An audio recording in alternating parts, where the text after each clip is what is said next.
ام المؤمنین حضرت ام سلمہ رضی اللہ عنہا کہتی ہیں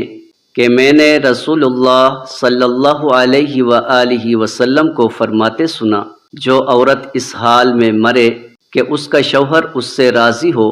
تو وہ جنت میں داخل ہوگی۔ سنن ابن ماجہ حدیث نمبر 1854۔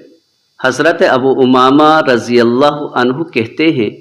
کہ نبی اکرم صلی اللہ علیہ وآلہ وسلم فرمایا کرتے تھے، تقویٰ کے بعد مومن نے جو سب سے اچھی چیز حاصل کی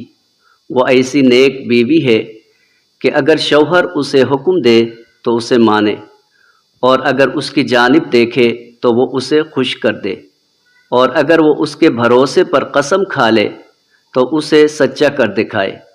اور اگر وہ موجود نہ ہو تو عورت اپنی ذات اور اس کے مال میں اس کی خیر خواہی کرے۔ سنن ابن ماجہ حدیث نمبر 1857۔ حضرت عبداللہ بن عامر رضی اللہ عنہ کہتے ہیں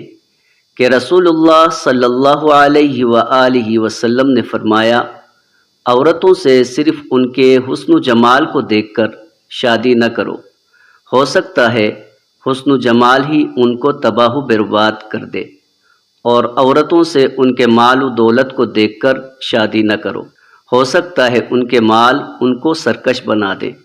بلکہ ان کی دینداری کی وجہ سے ان سے شادی کرو۔ ایک کان کٹی کالی لونڈی جو دیندار ہو زیادہ بہتر ہے۔